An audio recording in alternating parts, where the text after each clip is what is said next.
Coming up on the April 13th edition of Sports Extra, one Tar Heel has left for the NBA draft. No, not him, but JP Tokoto. We take a look at his best moments and what this loss does for next season as we say au revoir to Jean Pierre. Hey, Lewis, knock knock. Who's there? Banana. Banana who? Knock knock. Who's there? Banana. Banana who? Knock knock. Who's there? Orange. Orange who? Orange, you glad I didn't say banana? Oh gosh. Carolina played Syracuse and turns out they like their oranges beaten to a pulp. And 4 Carolina sports teams had their senior days this weekend. We break down what this class of seniors accomplished. All that and more, Sports Extra starts right now. From the University of North Carolina School of Journalism and Mass Communication, covering the full range of Tar Heel athletics, this is Sports Extra. It was a wild weekend for sports in Chapel Hill. There was a win against Duke, the continuation of perfection, and a home run in the bottom of the 7th to pull out a win against State, and that was just Friday. Welcome to Sports Extra. I'm Luis Fernandez. And I'm Molly Oak. As great as this weekend was for Carolina, there was one loss. An announcement from earlier this week was straight from Tar Heel nightmares or daydreams. But that is just what JP Tokoto does to people. He excites and then he upsets. He's maybe one of the most polarizing Carolina players in recent memory. No matter how you feel about him or his departure, Jean Pierre left his mark on UNC basketball the past few years. JP was best known for being a high riser with dunks just like that. His effortless athleticism allowed him to be a shutdown defender, earning him ACC All-Defensive Team honors his sophomore season. He also was a stat-stuffing machine, a guy who could do a little of everything. This season, he averaged 8.3 points per game, 5.6 rebounds per game, and 4.3 assists per game. Wow, that was a mouthful, and that type of production will be sorely missed next season. He's projected to be a second-round pick by ESPN's Chad Ford in this summer's draft. And with JP leaving for the draft, let's take a look at who could possibly fill that gap.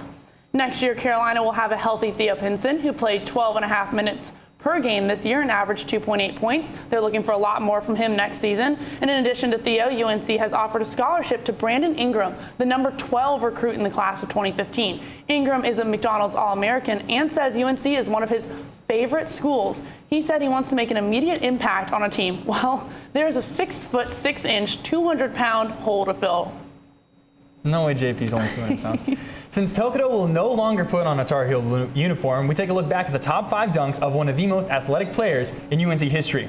Let's go ahead and get started with number 5. Against Davidson last November, Tokoto off the lob from Justin Jackson, down from the rafters to slam that one home, a la Vince Sanity. Goodness gracious, he straight up jumped into the stratosphere to reach up and grab that one. And here comes number 4 versus Virginia Tech. Off the steal and break, Jean Pierre going air Pierre over Will Johnson. Here we go. Johnson is not likely to forget that one anytime soon. Ouch, that had to leave a little mark. Let's go ahead and move on to number 3. From the Duke game earlier this season, Tokoto off the break, Justin Jackson's dribbling, beep, beep, watch out, dunking in reverse. Oh my goodness. Coach K's like, oh, I can't do that. Let's go ahead and take a look at it again. Tokoto absolutely skying to silence the Cameron Crazies. Call him Mole Trace because he just used a sky attack. And number 2 against Pitt, JP flying in from Carver to slam that one home, firing up the striped out Dean Dome. Looks even better in slow-mo. Here we go. No Panther is going to want to get in the way of that one. Now let's go ahead and move on to number 1. In the 2014 NCAA tournament against Providence, JP, he hits him with a little bit of a spin and slams it. Oh, Josh Fortune was a little unfortunate there. Look at it in slow-mo again. Ooh, there's some laundry on the floor. You're going to want to pick that one up, son. JP Tokoto just taking them to school. The women's lacrosse team has lost its leading scorer for the rest of the season. Sophomore Molly Hendrick tore her ACL in last Saturday's game against Louisville. Doctors confirmed the injury last week, and head coach Jenny Levy announced the disappointing news Thursday. Hendrick leads the Tar Heels with 30 goals and 35 points for the 2014-2015 season. Hendrick will undergo surgery in the coming weeks. Hendrick's injury is huge for Carolina. You can't just pull 35 points out of thin air. So the question now is who's going to step up for Carolina? Sydney Holman, enter stage right. Sydney Holman was straight killing it for the Heels against Syracuse, racking up 2 goals and 3 assists, including this ridiculous dime from where? Her backside. What? Now that's what I call sitting pretty. Number 13, Sammy Jo Tracy, was the leading lady for the Heels as she put up a hat trick on the orange. One coming from this free position shot. Come on, son, that's just too easy for her. She did turn in the top play nominee with this over-the-shoulder goal. What? Oh my gosh, that is so crazy. I can't even. Let's go ahead and tune up the band and crank up the bus. Heels win 15-8. Potentially more bad news for the women's lacrosse team. Fifth-year senior attacker Brittany Copo went out early in the first half against Syracuse. Doctors are looking at her right knee. Last year, she tore her left ACL. Not a good look for the women's lacrosse team. That is not a good look at all. Even without Copa and Hendrick, UNC beat Cuse, and that was just part one. Up next, the second top 10 matchup at Fetzer Field this Saturday. Number 2 Syracuse versus number 4 Carolina. The Heels men had plenty of support. It was the largest crowd since 1983. It was Carolina Cuse and 6,000 of their closest friends.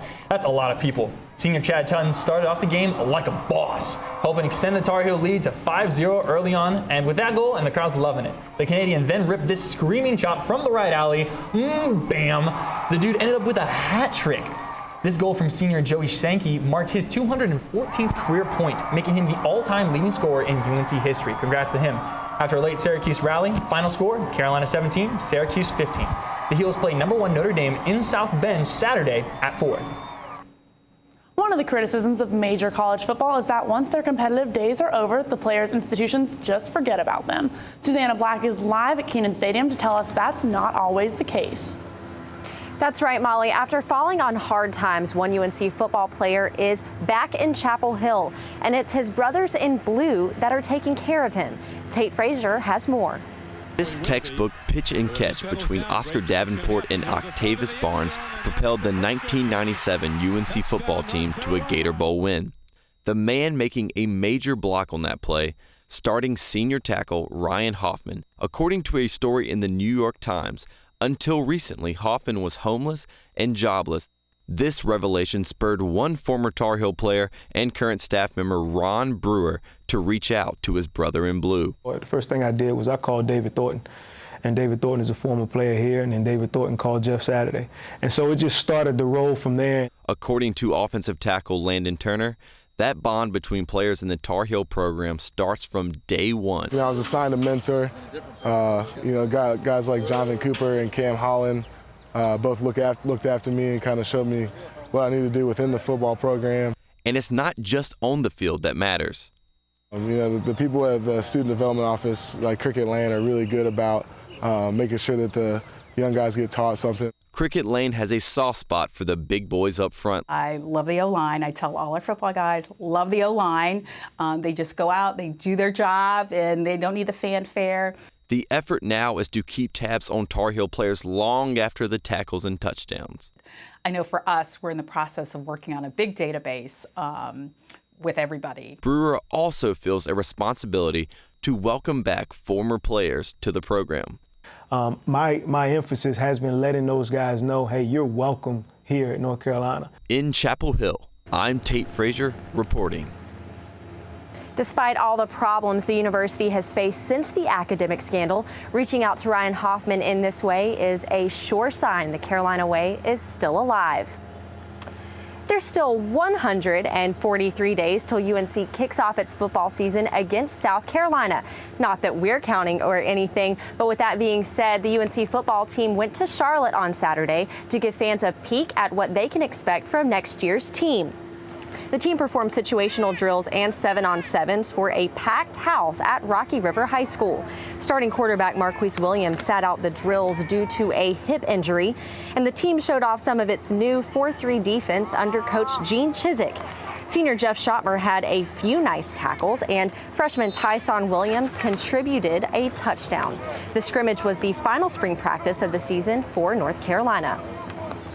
With all these spring practices, you hear and see a lot of the Red Bull sipping, heavy weightlifting head coach Larry Fedora. Now, understandably, head coaches are the center of fan and media attention, but operating away from the spotlight are the assistant coaches who can live a nomadic and challenging life. In less than 10 years, John Papuchis has worn the colors of LSU, Kansas University, and Nebraska.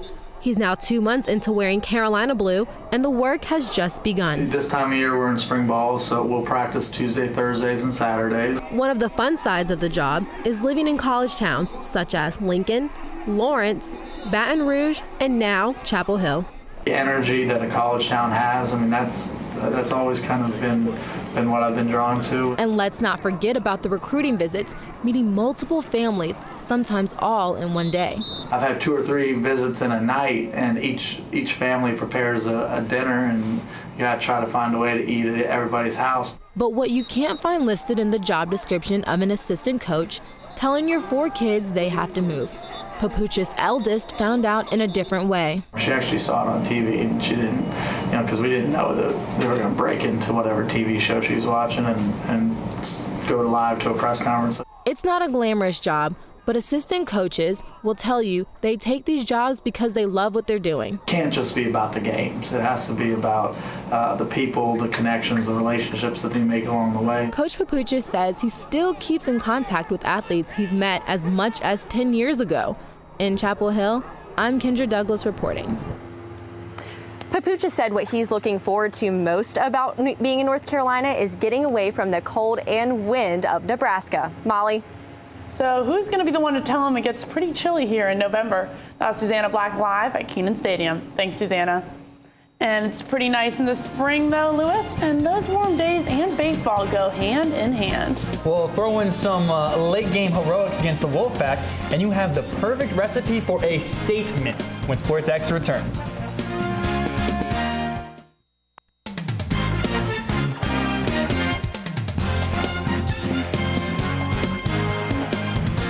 The 22nd ranked Heels hosted unranked NC State this weekend at the Bosch. The first game of the series took place Friday night.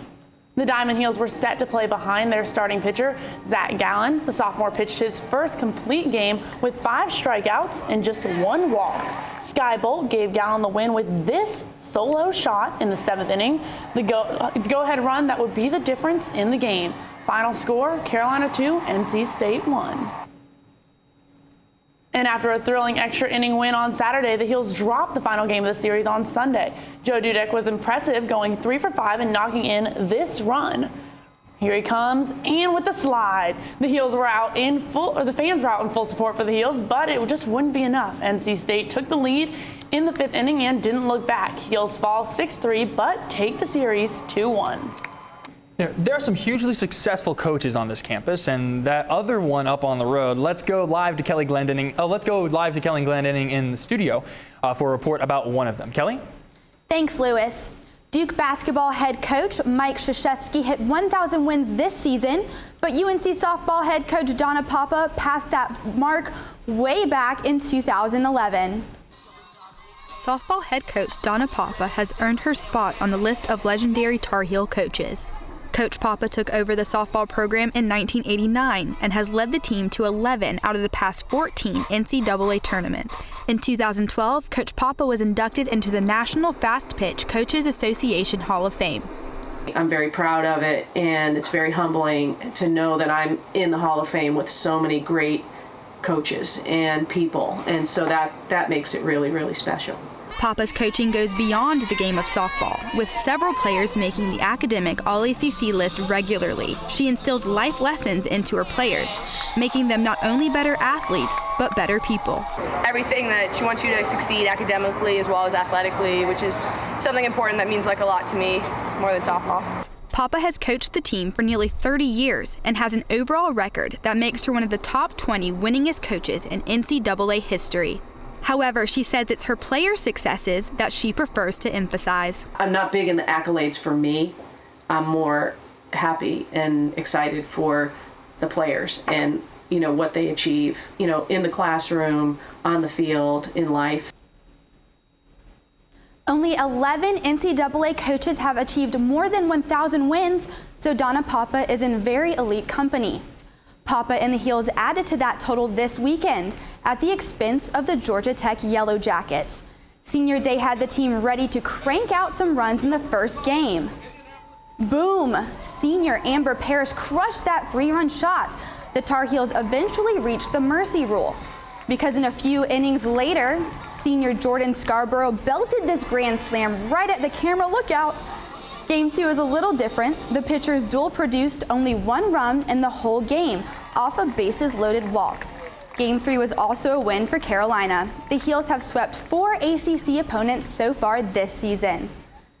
The softball team has an away game Tuesday, a doubleheader at home on Wednesday, and a big series at NC State this weekend. That's 6 games in 6 days. Lewis, back to you.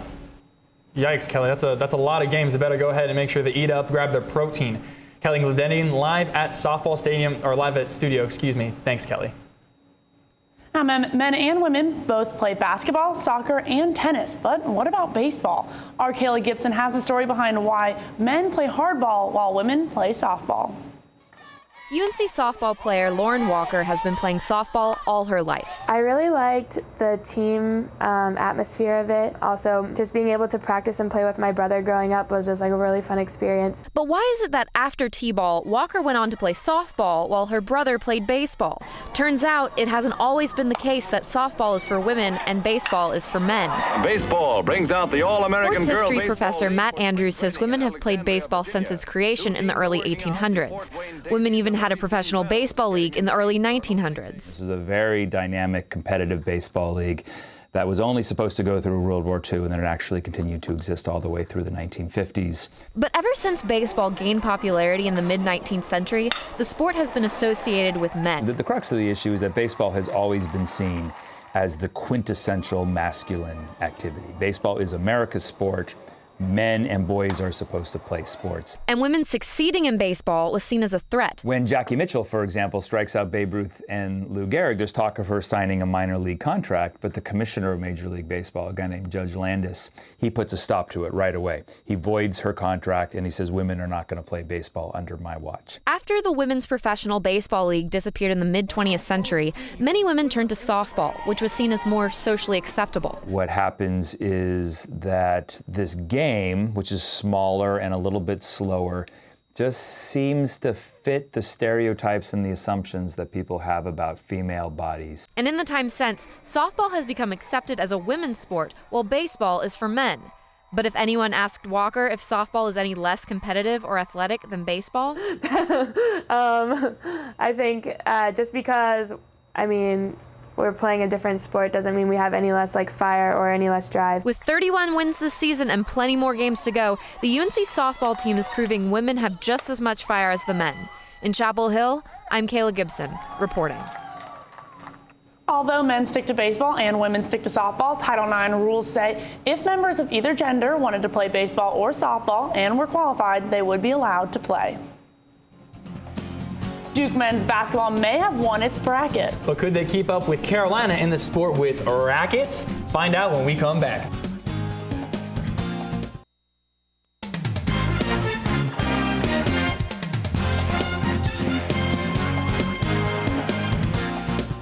Duke might have edged past the Heels in basketball twice, but tennis is another story as the men's team took the win against the Blue Devils on Thursday. The number 16 ranked Tar Heels pulled out a win against number 6 Duke. UNC started off strong with an impressive win by Jack Murray and Ronnie Schneider. Tennis claps. And senior Epson Hessolson and Andrew Gores clinched the doubles point to give Carolina the lead heading into singles. And in singles, Braden Schnur had to play the number 11 player in the country. Check out the sophomore chillin'. Schnur ain't worried about nothing. Take a look at him slam home this point right here. Bam! To help grab the W from the Dukies. Heels are 16-0 at home this season. On Sunday, Wake Forest beat Carolina 4-3. Unfortunately, it wasn't at home, and it came down to doubles. Junior Brett Clark and freshman Robert Kelly grabbed their 7th consecutive win in doubles. Doubles partners Jack Murray and Ronnie Schneider fell to a tiebreaker. It was a point that would sway the match in Wake's favor when it's a 3-3 split in singles action. Well, you know what, Lewis, men's tennis isn't the only team having success on the courts lately. The women's team continued its 24-0 win streak this week. UNC took on UVA Thursday, fending off the Cavs 4-3. Freshman Cassandra Vasquez played a major role in the team's 24th win, dramatically clinching the match with a tiebreaker in the second set. That's a freshman phenom if I've ever seen one. This tough victory guarantees the Tar Heels at least a share of the conference's regular season title, as they now have a 3-match lead in ACC standings. The Tar Heels hope to make their streak 25-0 with their next big game at home against rival Duke Wednesday at 3. And Carolina Volleyball hosted an invitational this weekend to finish out spring competition.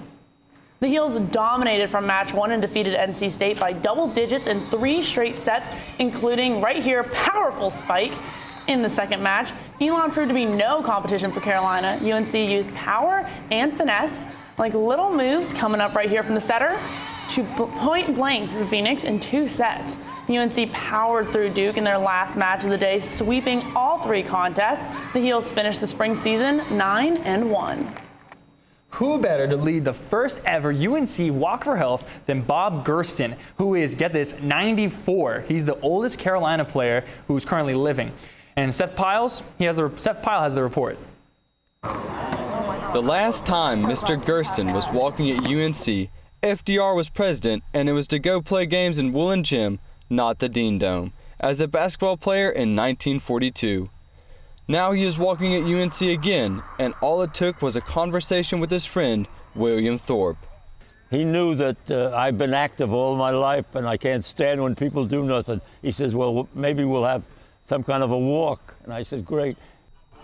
Gersten wanted to do the walk because he knows the value of a healthy lifestyle and wanted to share that with others. I stayed very active, always, all my life, starting with being president of the Monogram Club and making them all run every day. That was my idea. And he was certainly able to, with dozens showing up to walk the mile distance from the Jackson Hall tennis courts to the parking lot at Anderson softball fields. Gersten concluded the walk by quoting Frank Sinatra, who was just starting to become a young star while Mr. Gersten was at UNC. Not in a shy way. Oh no, oh no, oh no, not me. I did it my way. And Tar Heels everywhere are very glad he did. In Chapel Hill, I'm Seth Pyle, reporting. A fun fact, Mr. Gersten was actually the one who first picked the late Dean Smith for Frank McGuire to interview as his replacement. Wow. Now, we've shown you a lot of martial arts. Well, honestly, it doesn't matter. You should come kick it. Yeah! With the Taekwondo Club. When Sports Xtra returns.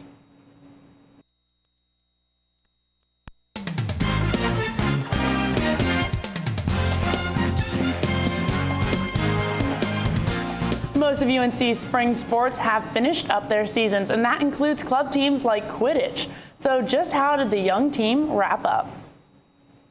The UNC Club Quidditch team breezed through the round of 32 and the Sweet 16 of the Quidditch World Cup. Yes, that's a thing, ladies and gentlemen. It was in Rock Hill, South Carolina. The Heels faced off against Maryland in the quarterfinals. Both teams were tied at 110 for the snitch. That's him right there in the yellow. Came into play. It wasn't long before the Maryland Seeker got the best of the snitch. It's when you got to grab that little tennis ball hanging off his shorts. And ending the game 150 to 110 by a snitch grab, putting an end to the team's first season as an official club sport. If you're interested in self-defense and fitness, Taekwondo is one of the fastest growing martial arts in the U.S. The UNC Club has been kicking butt in Chapel Hill for years. Our Rivers Up Church has the story. Twice each week, a group of dedicated martial artists gather in the Woolen Gym basement. They are the UNC Taekwondo Club. So Taekwondo is an entirely student-run club sport. It has about 20 members. We range from black belts to white belts and intermediate. And it's a great way to have fun and get in shape at the same time. Taekwondo emphasizes values such as hard work, integrity, and self-discipline. Club President Matthew Fay says that his 3 years in the Taekwondo Club have taught him a lot. I'd say the most valuable lesson I've learned is just probably how to discipline yourself, do a lot of training, and I think one of the most valuable things you can get out of any sport is just the ability to kind of force yourself to do things, even if it's painful, even if you don't want to. Lack of experience is no problem for Taekwondo newcomers such as first-year member Zach Soberano. These people actually know what they're doing, which helps. In the couple months I've been here, they've taught me, they've critiqued me, they've taught me more stuff that I wouldn't know, showed me that I was doing stuff completely wrong, helped me out a lot. The club will face off against Duke and other conference rivals in hand-to-hand combat at their showcase this weekend. In Chapel Hill, I'm Rivers Upchurch reporting. Wow. Remind me and Molly not to mess with those guys. I don't know, Lewis. I think I could take them. And as we're coming to a close at the end of the semester, that means the end of spring sporting season. With the regular season finishing up, there were senior days all across Chapel Hill campus. For their sports, the class of 2015 contributed a lot. As many teams' seasons wrapped up, so did the careers for 28 Carolina seniors. Between both men's and women's lacrosse, the seniors racked up a total of 774 points. Wow. The softball 5 seniors combined for 341 career hits, and the trio of tennis seniors combined for more than 200 singles and doubles wins. Well, everyone, I'm sure, had 4 years of great experiences in Carolina Blue. That does it for this edition of Sports Extra. Thanks so much for watching. Good night.